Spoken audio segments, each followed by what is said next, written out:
It's a basic function that gives us life, but are we actually breathing correctly? What are the complications if we don't breathe correctly? And what are the benefits if we do breathe correctly?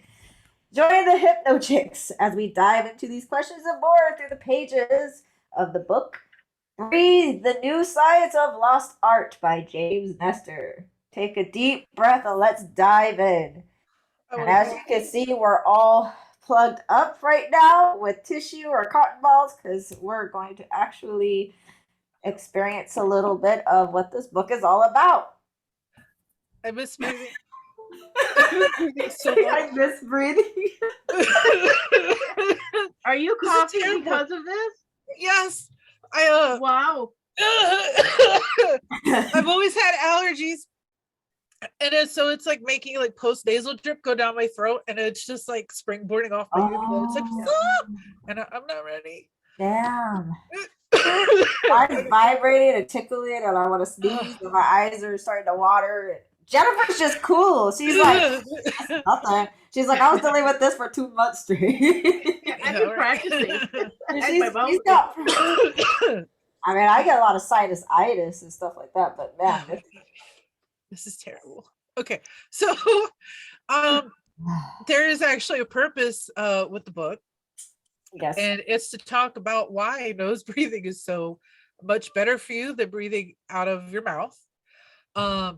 Now, the author is not a scientist. He's just reporting on the findings of a bunch of different scientific data. So we'll just put the disclaimer out here now that neither the author or the publisher is engaged in rendering professional advice or services to the individual reader. The idea and the procedures and the suggestions contained in the book are not intended as a substitute for consulting your physician and medical professionals, but it is meant to enlighten you on the matters regarding your health, and and neither the author nor the publisher are to be held liable for any of the things that you choose to do, like stuffing your nose, as we have chose to do not attempt this at home. It's not pleasant. I mean, we've all done it. I'm sure we've all done it every time we've been sick and we're just sitting there like tired of blowing our nose, and we're like, you know what, forget it. Right. But they basically are just wanting to make sure that the knowledge is out there, and before you make any decisions as far as like concerning your health or what you're going to do, that you should probably talk to a doctor. Thank you, Joyce.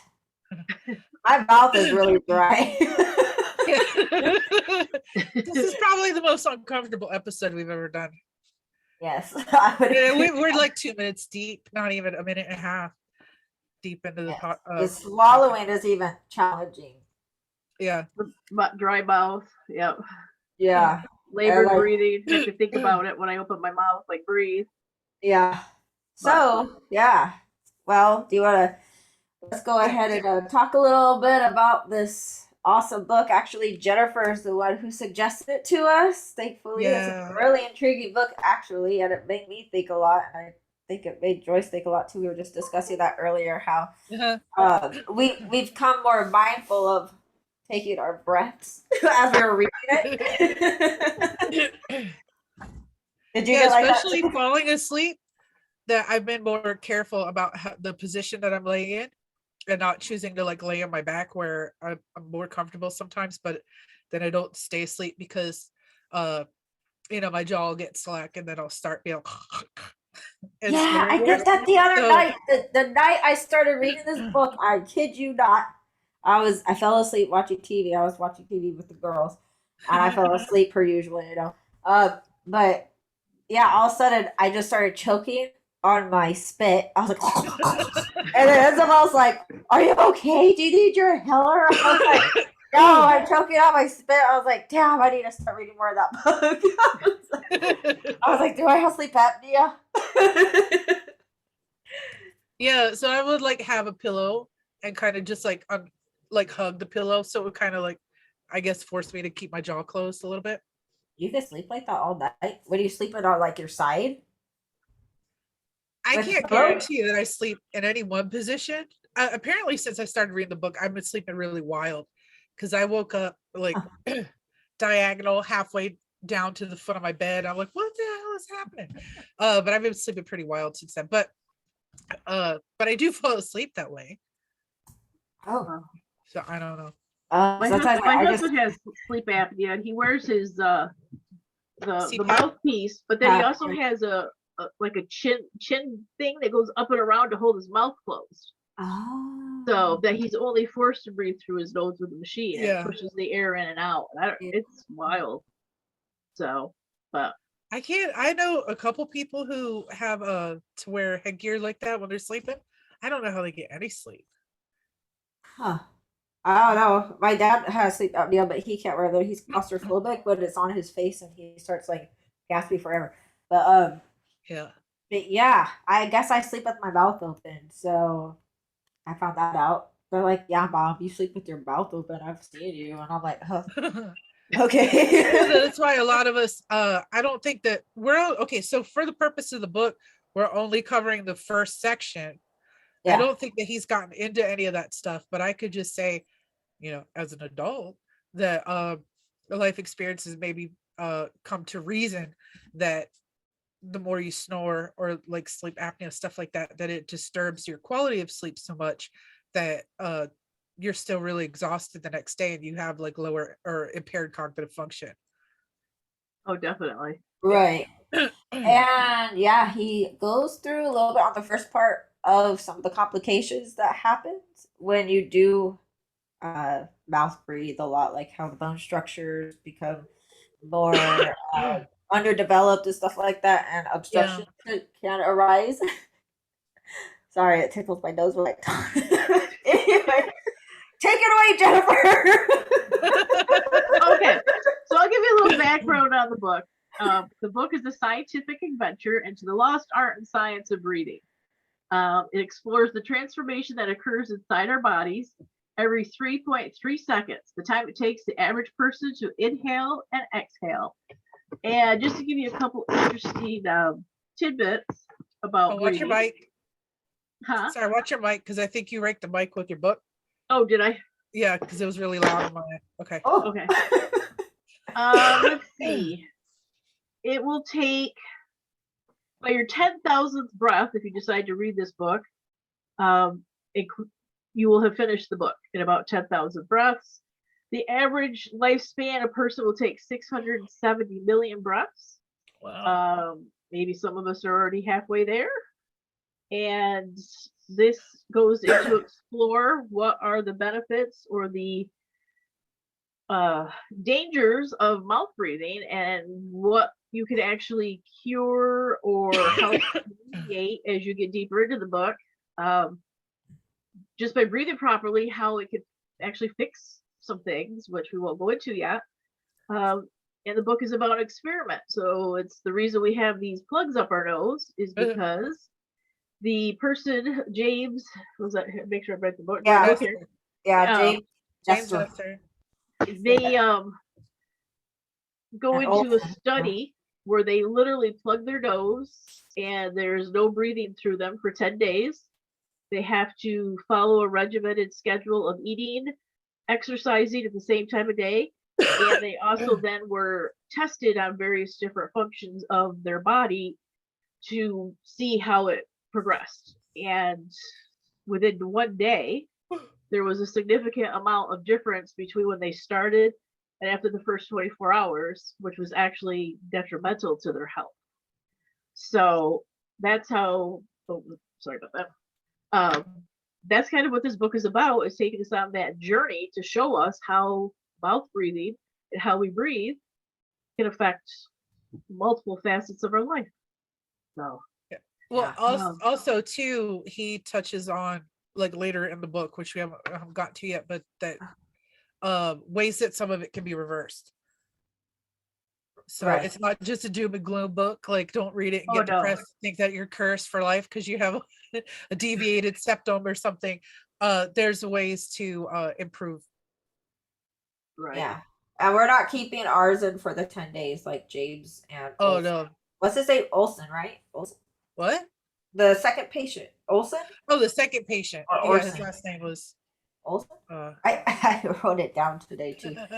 I'm losing cognitiveness. I'm just kidding. I Hold know. on, I'll tell I've you. already started yawning. How? Aders? Really? Aders Olsen? Yes, Aders? Olsen, right? Okay. Yeah. Yeah, they did it for 10 days with their nose, with rubber stoppers up in their nose. But Silicone balls. yeah. Was Yeah. it? Oh, I thought it was rubber. And before they actually started, the person conducting the study took a wand, like a mascara wand that I think Victoria has, Yeah. Yes, and literally yes, yes. swabbed up in the Here. nose You can do my nose. to see what was there. And then I'm assuming they haven't gotten that part yet, that they're Wait, going, I'll probably this way. I'll do the opposite I don't know. way. that they're going to do it after to see what the before and after and what maybe has collected up there.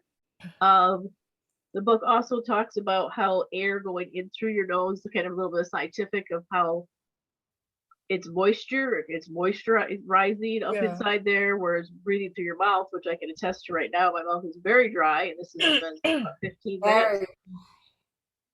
My lips are dry. I feel like I need chapstick. Yeah. And I feel like my cotton balls are soaked though. Oh. they feel wet. They almost kind of feel wet there, which is kind of gross. So But yeah, I you feel think kind of about dry. all the kind of stuff that that would just start breathing in a like constant moisture, like a constant state of moisture, and it gets like gross.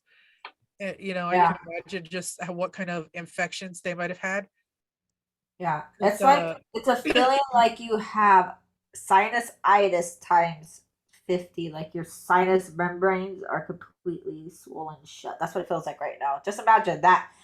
yeah, but right now we don't have the sinus pressure because we haven't had them in that long. No. But just imagine the sinus headaches and all the other stuff that they're gonna get once they're it's been a couple days, like halfway through. Yeah. And this was a Stanford experiment, and Stanford is known for doing some crazy experiments because they also did the Stanford prison experiment. Oh yeah, I remember that one. Yeah. Yeah, I that one remember. didn't last very long either. That was No, about it 7 didn't end days. well either. It didn't end well either, right? So but Yeah. some of the other interesting items in the book are how our ancestors did not have all these sleep and respiratory issues. Yeah. And how it talks about the mouth, the shape of the mouth, removing teeth, and how that can affect how we breathe today. Can you hear me breathing? Huh? Sorry, can you hear me breathing in the background? No. Oh. Why Okay. you breathing heavy? Yeah, well, that's a good point because he, like he said, he brings up how like even crooked teeth and like misaligned jaws are a factor in not breathing properly, right? And Well, yeah, the but all top of that's the mouth. been like evolutionary or de-evolution, because once we learned to cook our food and our brains were getting bigger, because we look at it like, that the reason why we're all so smart now is because we've learned to cook our food and we're getting more nutrition, and it's our brains were able to grow and develop into so many different ways, and the whole neocortices and everything, but that because of the extra growth is what's caused all the dental. stuff, all the dental problems and the arch of our mouth, like the palate changing and it affecting our sinuses. So basically our brains are too big for our head. And clearly we're more intelligent as we sit here with cotton balls up our nose. Right? Our ancestors were never smart enough to do this ever. Yeah. Can you imagine though walking around like this for 10 days though, like going to the store and doing like, or just even that they were exercising, they were still like doing like 6 miles on a bike. yeah, I was like, how? I hardly want to walk with my nose is just stuffed. I'm like, wow, I want to get up. That involves breathing and yeah. Well, you barely had yours in 5 minutes and you were like, oh my god, it's so hot here. Yeah, because we don't think about it, but we feels like my our body's noses help us cooling down. regulate the temperature. I feel like it's regulated a little bit though. I mean, I was still a little hot, but not as hot. Maybe I was having a hot flash Jennifer. All right. We were talking about how the author James, right, he started describing that the poor diet is also a contributing factor, and that it's also contributing to some of the stunted bone growth and everything. And like I was mentioning to you guys earlier too about like the amount of sugars and carbohydrates that we eat, because they're more available to us, and we're eating more of it probably than we should. So especially refined sugars, we're eating a lot of that. I don't think that's necessarily mentioned in the book, at least not the parts that I had read yet. But that also adds to our mucusiness, so I'm sure it helps with the congestion problems that a lot of us face. Right. Makes sense. One of the interesting parts to the book was it was interesting but sad because I'm an animal lover. Yeah. But they took monkeys and kind of did similar type of experiment with them, shoving the silicone deep into the nasal cavities of these monkeys. They couldn't remove the plugs, and they did this through their noses. They were forced to adapt to mouth breathing, and it was for about 6 months. And I'll just read a little bit what happened. Over the next 6 months, the animals' dental arches, the angles of their chins, the length of their faces, and more changed. They developed the same downward growth pattern, the same narrowing of the dental arch and gaping mouth. This experiment was repeated, this time keeping the animals for 2 years obstructed. Yeah. And they fared, of course, even worse. He took a lot of pictures, but there's no pictures. It says they're heart-wrenching not only for the sake of the monkeys, but because they also offer such a clear reflection of what happens to our own species after just a few months. Faces grew long, slack-jawed, and glazed over. Now that's pretty scary. Right. Well, there was the one girl that they were talking about in the study where they had showed, or she wasn't in the study, but when he was talking to some of the scientists, am I getting too far ahead? The girl, the pictures of the girl, like geez, I can't remember her name. Anyway, they show that she had been she grew up kind of like in a middle class to wealthy family. Her diet was fine and everything. It was like a case study that they were talking about with the other scientists. Am I too far ahead? I don't know. It's okay. Keep going. Okay. But anyway, the young lady, she had came in to see the doctors about her sinus condition, and we lost her. Anyway, it was it had just gotten so bad, that her face started to like kind of elongate and looked sallow, and her eyes were kind of sunken in. And then after the therapies that the doctor was using with her, and within 2 years that her face had almost completely changed, and it was a little bit broader, and she, of course she was breathing better because she was exclusively nose breathing. Oh, I think I remember hearing about that part too. Yeah, is that crazy how your whole facial structure changes with just the way but the color came back in her skin and everything, and it was mostly just because they were, as far as the case study went, that was the major change within that time period that she had experienced, was going from a mouth breather to a nose breather. But just, oh man, those monkeys. I felt so bad for those monkeys. I was like, oh my gosh, just what we're feeling right now. They felt that for 6 months straight. And it's worse because we have the cognitive awareness of why we're doing it. But the monkey is going to have the added level of irritation because somebody else did it to them against their free will. Oh my God. I know I get grumpy with my nose. When my nose is stuffed and I can't breathe, that's like, that and nausea I hate. It's like if I can't breathe through my nose and nausea, those are the two worst things. Yeah. Well, then it's hard to breathe. I mean, it's hard to eat because we don't even think about how we're actually breathing while we eat. We think that we stop breathing, but we don't. Yeah. So you're chewing and you breathe in and you're like start choking on your food, which is also another thing that James Nestor brings up in when he's talking about the evolution and the changes that we've made, that we're really one of the only species that like routinely chokes on their food. So well, not just that, you can't even taste anything when your nose is plugged, just like when me and Jennifer were talking not too long ago about I wonder if She that wasn't contributes to people overeating, because like if we're constant, like sure. as a species, we have sinus issues, and your sinuses being clear has to do with your ability to also taste foods properly. Yeah. Maybe it's contributing to us not feeling satiated, because I I know James Nestor said it has something to do with your weight loss too. well, I would assume so because just like when you're cooking food, you know, and like you get full just from the smell of food, and you're not even hungry Yeah, after you're done cooking. sometimes. I get like that all the time. Like after I'm done cooking, I'm like, oh, I'm not even hungry anymore.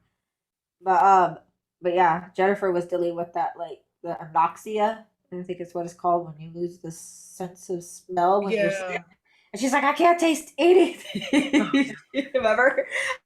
She's like, I still ate chocolate though. Right. Oh, I said my body still. So I couldn't taste. Well, I had COVID, but I couldn't taste or smell. But I have such an addiction to chocolate. My body's like, I want chocolate. I don't care Yeah. if you can't taste it or smell it. So, so I had to like visualize as I was eating some M&Ms. Which, by the way, I hate M&Ms now. I was a big Really? M&M. Oh, that's terrible. Anyway, yeah. Oh. Well, it's not really terrible, but it's terrible. But Yeah, I remember so you telling me that. Yeah. yeah, I didn't know if that was still an issue. I guess so, huh? yeah. No, they just don't. That's Just so not my thing. weird. Which is sad, but Imagine anyway. that. Yes. So here's some other negative things about mouth breathing. Okay. Changes the physical body, transforms airways, all for the worst. Inhaling air through the mouth decreases pressure, which causes the soft tissues in the back of the mouth to become loose and flex inward, creating less space and making breathing more difficult. Mouth breathing begets more mouth breathing. Inhaling from the nose has the opposite effect. It forces air against all those flabby tissues at the back of the throat, making the airways wider and breathing easier. After a while, these tissues and muscles actually become toned to stay in this open and wide position. Nasal breathing begets more nasal breathing.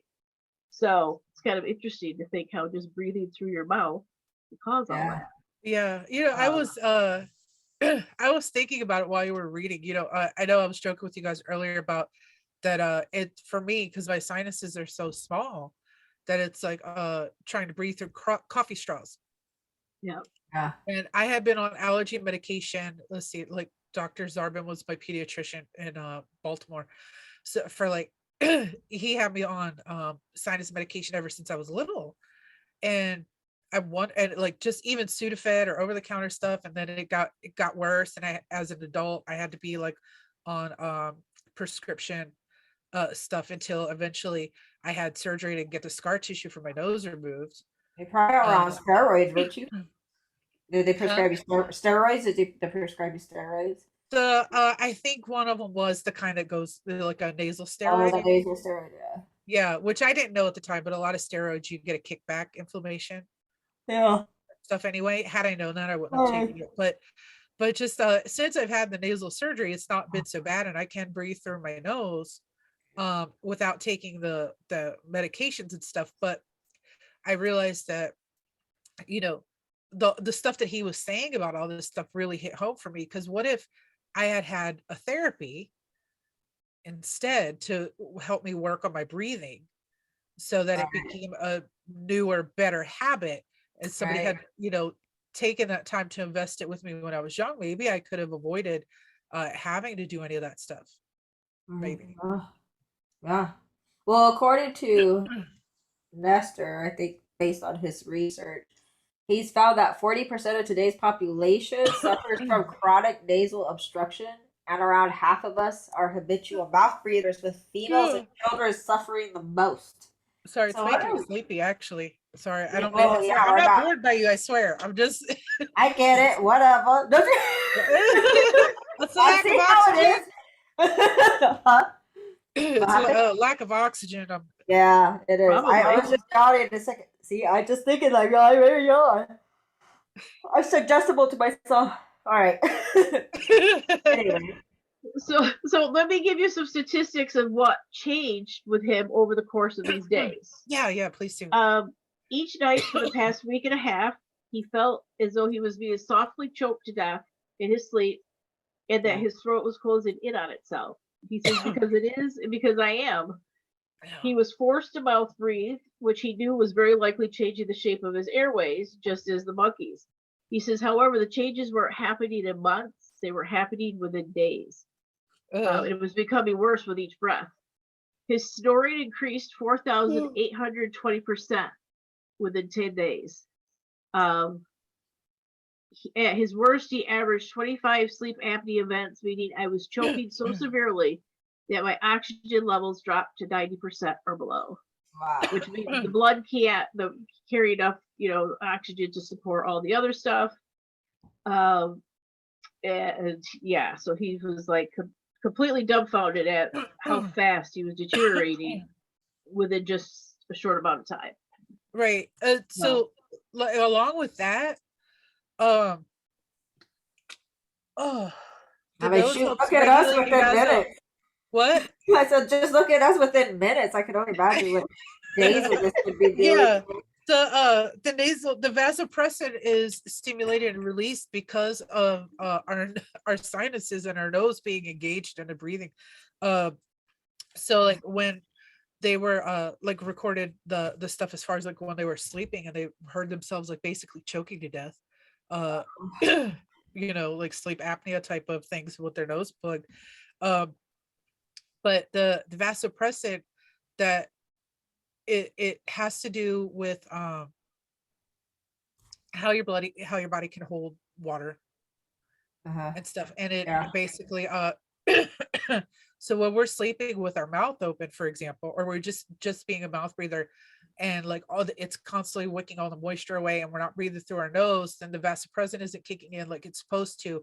So it's actually indicating for us to drink more water because our mouth and everything is dry, but at the same time the vasopressin levels, am I remembering that right, or is it telling us to pee too much? Either way, the vasopressin has to also do with your heart and also your sexual organs. That he was I think Jennifer's looking it up just to be sure that I'm just trying to find where they but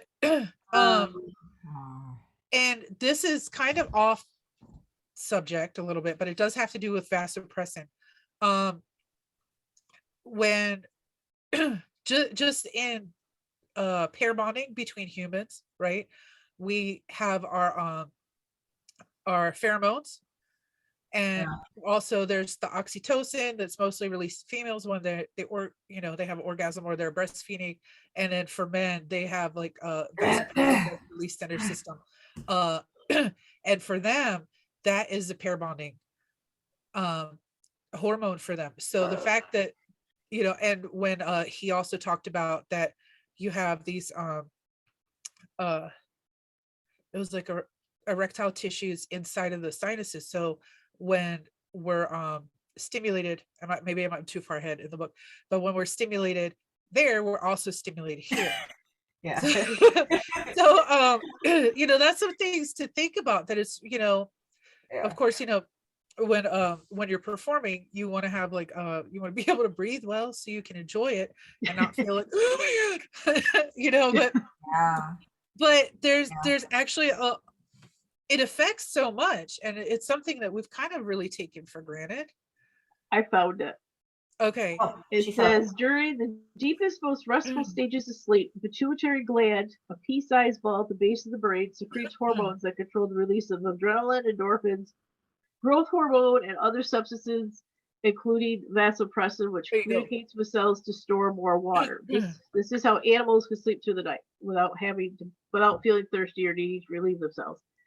But if the body has inadequate time in deep sleep, as it does when it experiences chronic sleep apnea, vasopressin won't be secreted normally. The kidneys will release water, which triggers the need to urinate and signals to our brains that we should consume more liquid. We get thirsty, we need to pee more. A lack of vasopressin explains not only my own irritable bladder, but the constant, seemingly unquenchable thirst I have every night.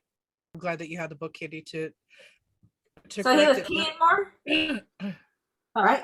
He was excreting more? Peeing more? Excreting? Okay. Yeah. Oh, okay. But it was irritable. He was like having an irritable bladder. So he was having like some retention, like urinary retention. You know what I mean? Like he probably had the urge, but maybe couldn't go. He was the vasopressin causes us to withhold some of the extra, right? Am I reading Yeah, because that's what correctly? allows animals, it says, to sleep through the night without feeling thirsty or relieving themselves. Because apparently Right. animals don't get sleep apnea. Although I beg to differ. I think one of my dogs has it, but Same. Because you My feed dog it mushy food. You stop because you're feeding it mushy food. Its brain is getting bigger, Oh, and its brain is taking over its skull. You got to stop it. my dog's eating hard food. I Or don't. my She only food, gets whatever. dog food. She's I'm fat just though. teasing. But then Yeah. you think about it though, I too. because a lot of dogs do snore. Yeah. I wonder if it's because they've evolved with us. I had a dog that snored just like my mom. It was like uncanny. It was crazy because I would be like, oh, I didn't know my mom was asleep already. She was just up a second ago, and you hear the dog. Okay, so real quick story. My husband was out of town one weekend, and I thought he came home early, like it stuck into bed, was back to back with me because of the snoring and the heat. It was my freaking dog. Like snoring that bad. I was like, oh my god. I was getting ready to roll over. I'm like, hello. Oh yeah, that's so funny. Yeah, they like almost you imitate. like roll over and start spooning, and you're like, oh, I'm glad you're here. Oh, my dog already does that without me even initiating spooning. I'll wake up, my dog's on his arm, like around me. I'm like, what the hell? I'm like, oh, hello, Red. Yes. Here's another. Here's another. Contrary to what most people think, no amount of snoring is normal. I didn't think so either because it seems like it's correlated with like heart conditions. Because a lot of times when you have snoring issues, like the doctors will check your respiratory, of course, and also your cardiac. Like if you have like coronary artery disease or congested heart failure, stuff like that, because there's some type of correlation with. Well, that would also actually have probably the vasopressin. Has to do with a lot of that because it does affect also your blood pressure. Yeah, it does. Which is why the blood pressure, it also affects the nether regions, but is also related in pair bonding, which that is a completely different book. If you guys ever are interested in reading that one, we could. So here's another little interesting mouth breathing is making us dumber. A recent Japanese study showed that rats who had their nostrils, I can't talk, obstructed and were forced to breathe through their mouths developed fewer brain cells. It took twice as long to make their way through a maze than nasal breathing controls. Because they're distracted. No, just kidding. It probably did make it better because they can't. Well, I was thinking they were distracted by the stuff blocking their nose, but it doesn't really say how long or whatever. But yeah. But no, I could see both. One, I could see it as distracting just because it's distracting me. Yeah. But also, I already noticed that I've started to yawn more since I've had it in because I'm not getting the oxygen isn't as bioavailable as it should be. And, so I'm not like processing it the same level. Yeah. So there's another study that was done, Japanese, in 2013, found that mouth breathing delivered a disturbance of oxygen to the prefrontal cortex, the area of the brain associated with ADHD. Nasal breathing had no such effects. So, what's interesting. Funny? This is random, and you'll have to excuse me, but I do remember that, like, when like the nerdy friends that you have at school, that they would always make fun of the jocks and stuff and call them mouth breathers because they were saying like the jocks and the popular people, not that you really are, okay, but they would make fun of them that they were stupid and they would call them mouth breathers. Oh yeah. And it never actually registered to me until that, except like I had a nerd epiphany just right now. A nerd epiphany. That's all right. Nerds are my favorite people. So but yeah, no, it just as you're saying that, I was like, oh yeah, I totally remember that. Yeah. Huh. I didn't think of that. Yeah, because you remember also Stranger Things.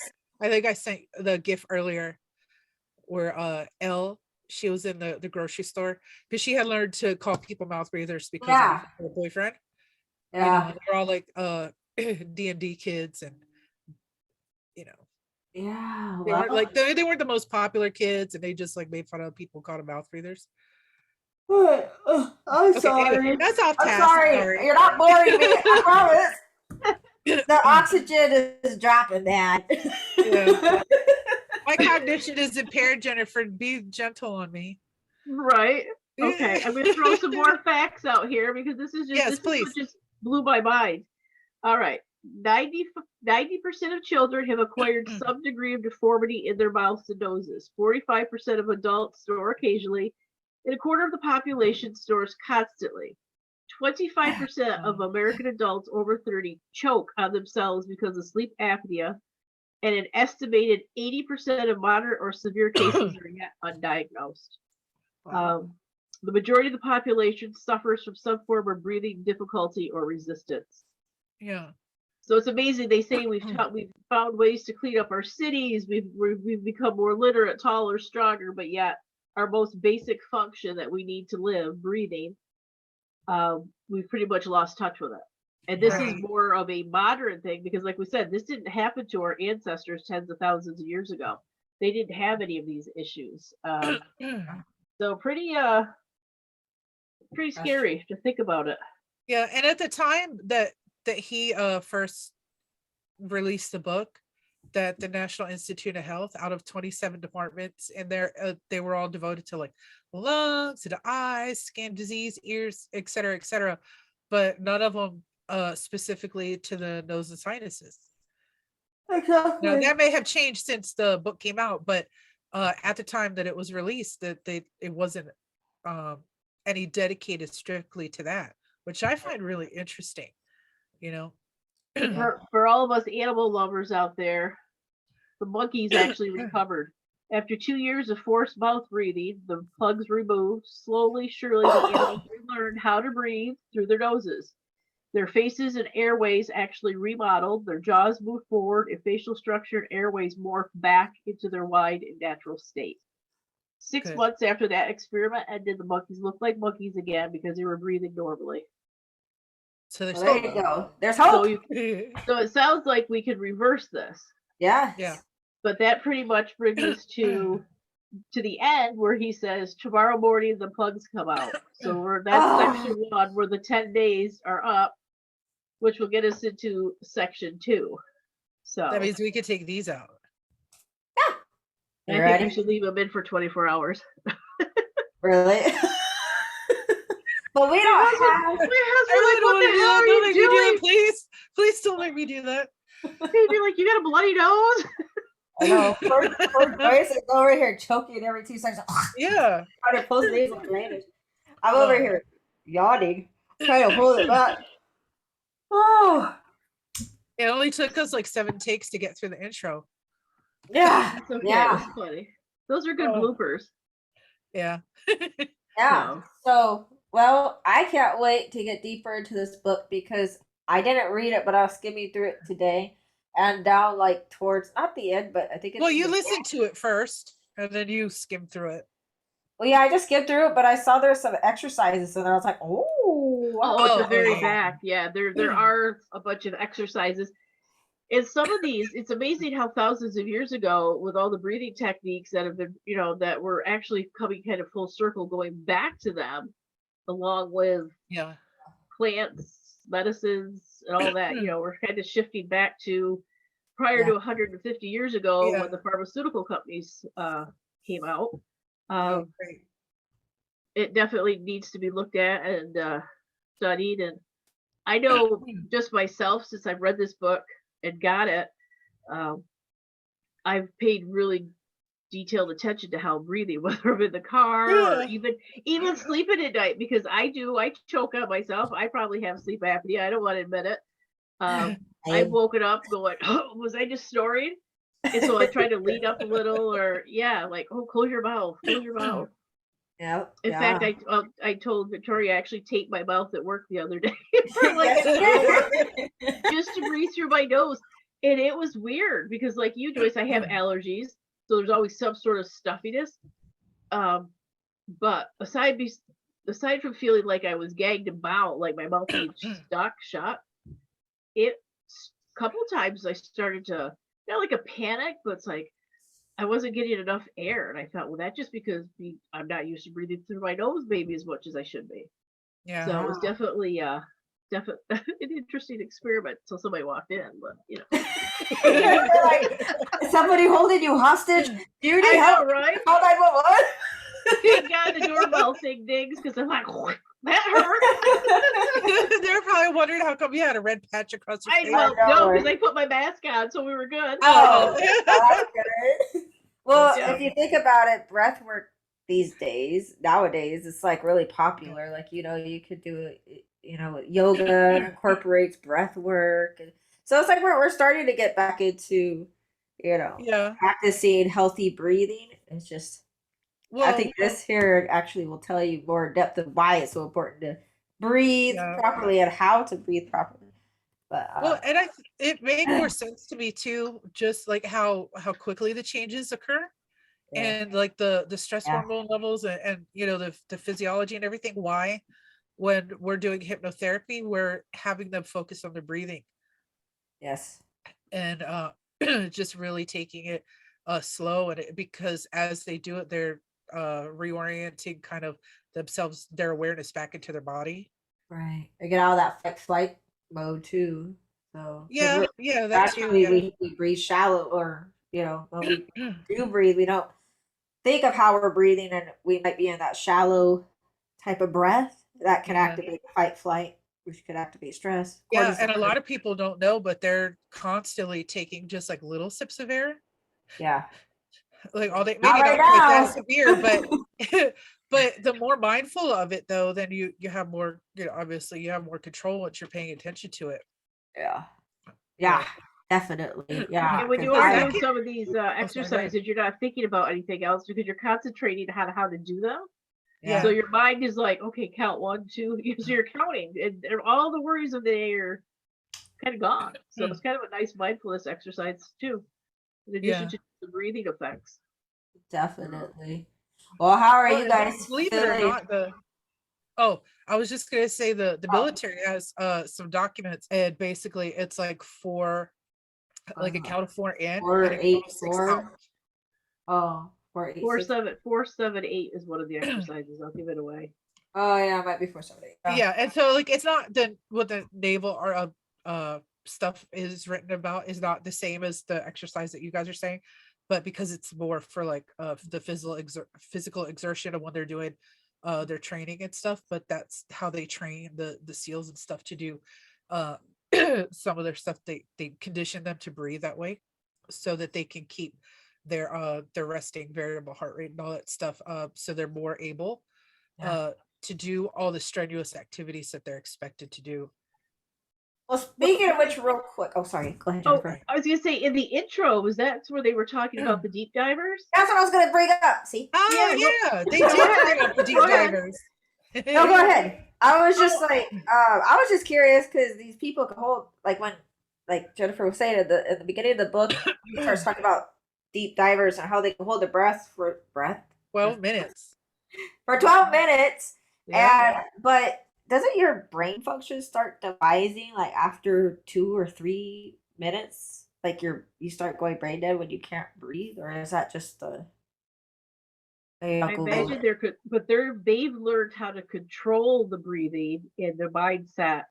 I'm sure it has to do with something with mind over matter versus the physical. Like if somebody's holding your breath for 12 minutes, like suffocating you, versus you controlling it yourself.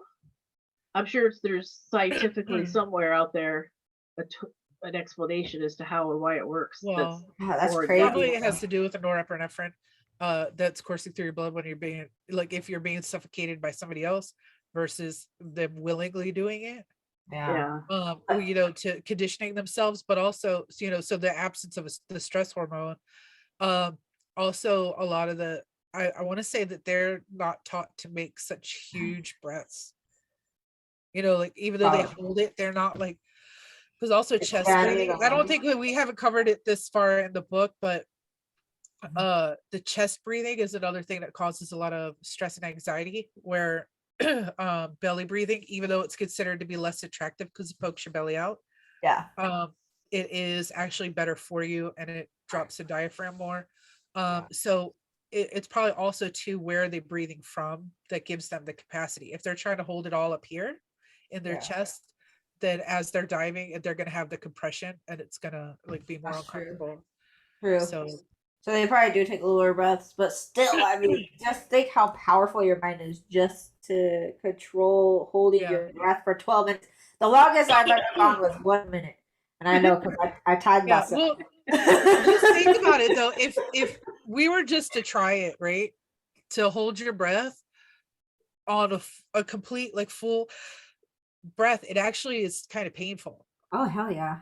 You know, I guess you it's actually more comfortable if you only do like 50 or 75% of your capacity to hold it at that point instead. Because like when I was in the military and I was a firearms instructor, that I would have to tell people like you don't go all the way to your max capacity in your breath, because if you're holding your breath while you're pulling the trigger back and everything, you're gonna get the shake. So like somewhere in the middle is better, and it's more comfortable to hold it there. It not only the 12 minutes, but the fact they dove 300 feet. Now I know in a pool at 10 feet, my ears pop and I'm headed up. Wow, true. But 300 feet, just the pressure. I would have thought they'd have got, the bends or whatever they call them, where you have to come up so many feet, stop. Oh yeah. You let your body do whatever it does and then come up. But like that decompression sickness when they come up too fast and stuff like that. Or even blow an eardrum. I know some people experience like blowing eardrums because of the pressure too. It's crazy. Well, and maybe if we can get some of them to come on, if anybody wants to volunteer to join us as we talk about the subject. If there's any deep sea divers out there that want to join in and tell us a little something about holding your breath and diving deep. Yeah. So what do they dive for? Those they're those big shells that have the big abalone? What are they called? Abalone. I think so. Just think of Prince's girlfriend, Abalonia. That's how I remember. We can all have new jobs here. We can learn to hold their breath for 12 minutes. We could go diving for those suckers. Yeah. With the sharks. I can't swim though, but you remember the cartoons when we were kids about like the little spoiled brat that would hold their breath until they turned blue? Yeah. I wonder like if how many kids actually were ever tried that and how far they got. Maybe those are the ones that grew up to be the deep sea divers because they were just really good at it. I wonder if there's a psychological explanation why kids hold their breath when they have a tantrum. Like, I've never done that either, so I can't speak for that. I suppose it's ranks up there with why do kids bang their heads into the wall or the floor. Yeah. Right. I guess to get a reaction, but at the same time, it's like you could throw stuff like your toys or break stuff to get a reaction, but they're banging their head like, it's good question. That's another episode. Yeah, we'll have to research that. But so how are you guys feeling with this short time of being plugged up? Well, my cotton's almost soaked through. I feel like I need a big I would like to never do this again. I'll probably do it next time I'm sick, but I don't want to. Yeah, my throat's really dry and it's making it like tickly. And the vibration stopped in my nostrils finally, though. I guess my nose has adjusted to it. My throat's like really itchy. And my heart was starting to kind of pound a little fast. Yeah, fluttering. Thank you. Yeah, like some palpitation or something. I was like, oh no. I was like, was that caffeine or was that lack of oxygen? Maybe a little both. How are you feeling, Jennifer? Jennifer's like, this is nothing. So okay, who the guy that is in the experiment with James Nestor is like Anders Olsen. Can you tell us a little bit more about what he does? I know he's from Stockholm, Sweden, and he's like spent a while kind of like doing some scientific research on the subject. And I actually, when I first started listening to the book, because I listen better than I read. When I'm reading, I get kind of sleepy. So I was using Audible. Shout out to Audible. but I was not realizing how recent that this book was, and I was thinking this was all stuff from like the 70s. And, but till I listened to it a second time, and he's talking about them being on their cell phones and looking up stuff on Wikipedia. I was like, oh man, this was really recent. Okay, so shoot, hey, it'd be kind of cool if we could maybe get him on. But he's from Stockholm, Sweden, and he's been doing like research about this, and apparently he's an author. Okay. It'd be cool to have Olsen and Nestor on here. That would be fabulous. Yeah. Oh yeah. Well, he might be hard to get a hold of. Apparently, he's one of Scandinavia's most respected and popular breathing therapists, helping to heal thousands of patients through the subtle power of healthy breathing. Yeah. Yes. So, but that would be cool if anybody knows him. Cool. 7 degrees of what is it? 7 degrees of connection. Kevin Bacon. Between the people. Kevin Bacon. What? I said 7 degrees. Okay, you've never heard of that? Oh no! It's like everybody in the world is just like 7 degrees away from being related Kevin to Bacon. or friends of somebody from Kevin Bacon. Okay, exactly. That's the concept I was going for. So, hey, Kevin, if you're out there. Oh shoot! Oh, I can't believe you guys have never seen that. I'm gonna send it to you. That's funny. Kevin Bacon. I'm really the only one out of the three of us. I'm the only one that knows about that. That's sad. So, are we taking these disgusting things out here now or later? I don't think anybody watching this wants to see that kind of grossness. I don't know. You never know. Watch a lot of weird stuff out there. Yeah. So real quick, I guess, just to let the viewers know what I think you already covered this, though, right? What's involved with the 2 phases of the experiment? You already went through that, right? The second phase. Actually, I thought both phases were in the first section of the thing. Nope. Nope, because the section 1 ends with tomorrow I take my nose plugs out, and that starts section 2. That's what I get for listening to it instead of reading it. Yeah, but they do I believe they do some more experiments to see, like they show the progression going down. I believe it's probably going to show some things hopefully going back up. Yeah, after I think, not to give too much away, but after the experiment is over, James and can't remember Olsen actually kind of do their own thing for a little bit. Oh really? They do like improvisation and experiments? Is that what you're saying? I don't want to give really? Oh, okay. I can see the look by Jennifer. She's like, you better not. What I was thinking was, did they shove these things back up their nose again? No. It was other. They invite Kevin Bacon. Yeah, right. Yeah, they invite Kevin Bacon, and then they start doing the experiments on him, and then they save the world. Oh, that's a beautiful ending. It's gonna be a movie. Thank you for ruining that for us. There's always a movie. Always. Amazon.com or Audible or wherever you get your books from. This book, I think it had. Scribe. Was it on Scribe? I know it's in Russian on Scribe. I couldn't listen to it. I don't know. But it had 5-star reviews, like 1,200 it was straight 5 stars right across. That's how good it was. So really I get bored easy, and it was a good book. So yeah, you could get through it. And I came across it, Joyce, because when you asked me to told me what those 2 books to get, it always has something that pops up similar. I'm like, oh, right, related, yeah. So that's kind of how I came across it. That's cool. Yeah. My ears. It's cool. I'm sorry, my yawning is not agreeing that it's cool. Yeah, I'm trying to hold my back. That's why I keep going. I'm trying to hold back my yawn. So how are you feeling? God, you're not boring. It's really, it is actually a fascinating subject, and really I know that I never want to stuff my nose like this again. No, it's giving me flashbacks to being really, really sick. It's horrible. Like my ears are plugging up, my throat's dry. Yeah, that's why I was like, "How are you feeling, Jennifer?" watery. Yeah, how are you doing, Jennifer? How's you? just very, very dry. My lips. I keep licking my lips because I need to I keep looking around like I know there's chapstick or something around here. You're all, I can't. water.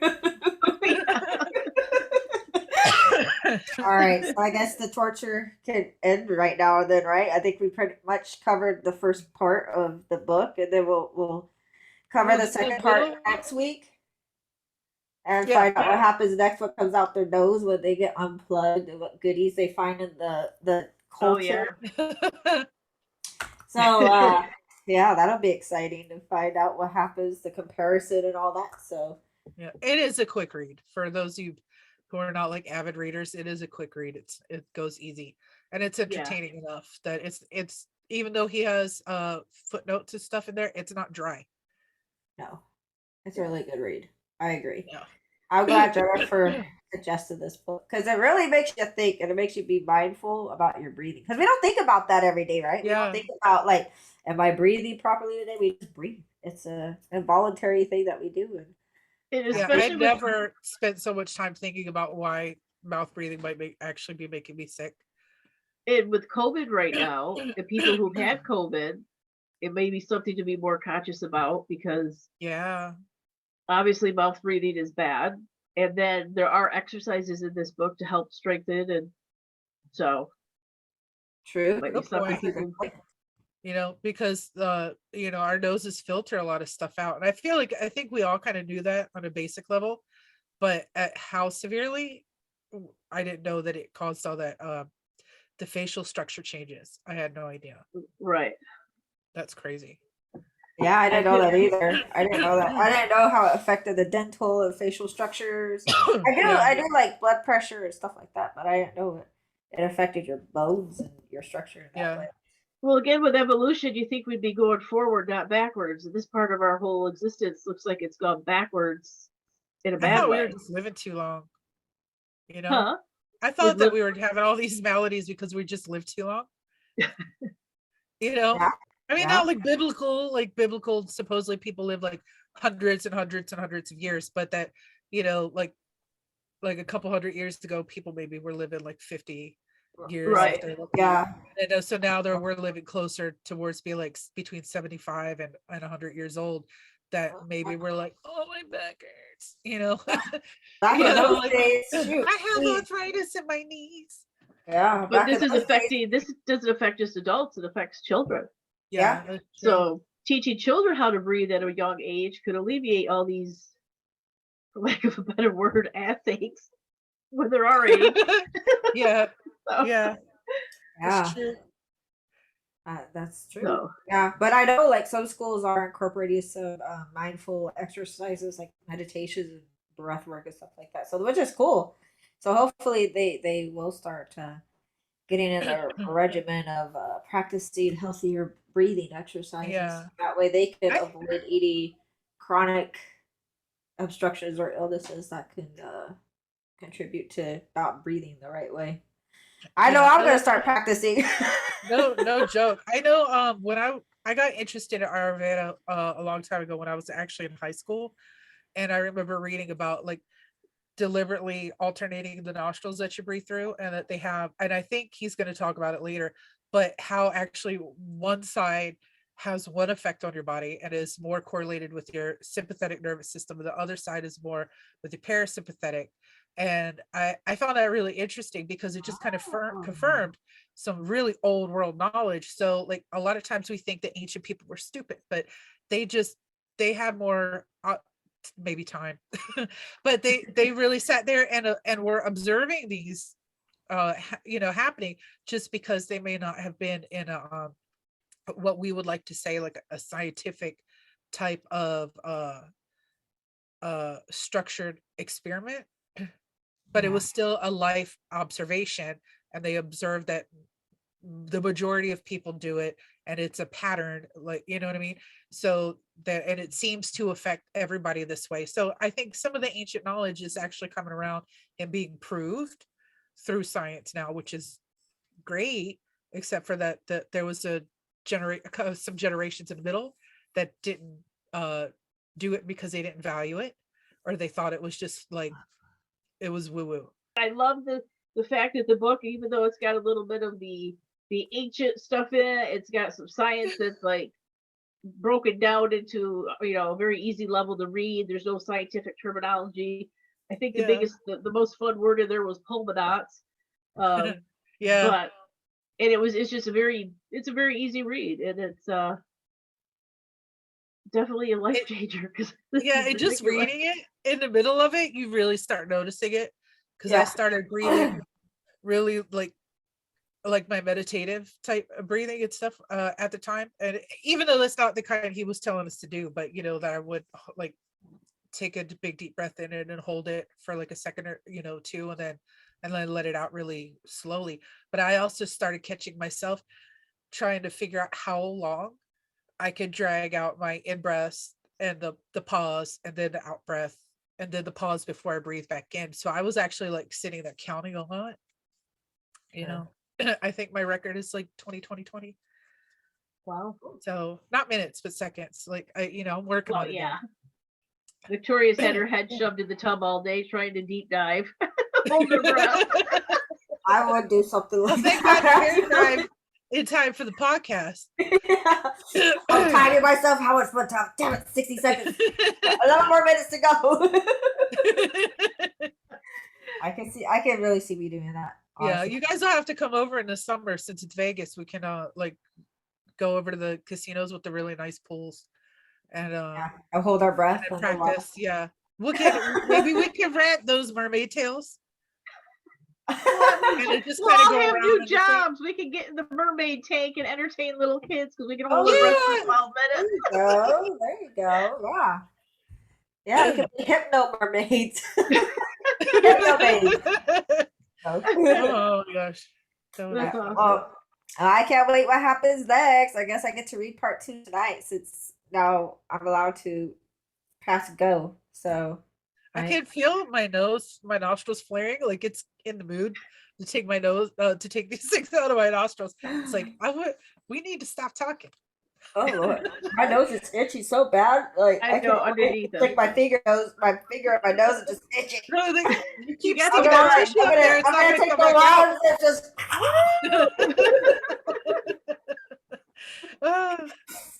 Okay, well, does that conclude the show for tonight? I think so. Okay. Yeah, I think so. I'm good with it. All right. Well, I guess for part 2, sorry, I think there was like a piece of toilet paper that just flew in my face. I thought it was a gnat. Anyways, join us for part 2 for on Breathe by James Nestor. And also visit us on YouTube, on TikTok, Instagram. We'll have all the links down below. We're on Facebook too, where we have our own website, hypnochix.com, where you can make appointments with us and buy access to the courses that we will be putting up soon. Yes. That's just right. Putting up the finishing touches on those as well. Yep. Awesome courses. Really good Maybe ones. we'll do a breathe course and we'll make people do block their sinuses for 10 days. That would be miserable. We can't even have they can have their own Hypnochix nose plugs. Oh, there you go. That'd be cute. They can have pink ones for Victoria, blue ones for me, and green ones for Jennifer. Oh, purple. She likes purple. Oh, purple. Okay. Oh, there we go. Yeah. Yeah, well, whichever Hypnochix they like the most, they can have the nose plugs, and I don't know, whatever else. And tissue to wipe their eyes. My eyes are watered right now. Oh yeah. Look how red my eyes are. I'm not able to breathe. I can't see it. Oh, you're good. Have a good night, everyone. Thank you for joining us and watching us suffer. Have a good night. See you next week. See ya. Dude, it's like stuck in there. I thought it was gonna get lost if you pushed it. Oh my god, I thought it was literally stuck in their nose. Oh, you don't want to know what that came out of there. That was awesome. She's ready to vacuum. As soon as I pulled it out, all this stuff went down the back of my throat. Ew. Oh no. No, you're okay. I'm just, if I sneeze, I'm gonna have fuzz balls. I know. I feel like I'm gonna sneeze too. Well, that was an experience or an experience. It's actually fun. That was very, I like It doing was that. enlightening.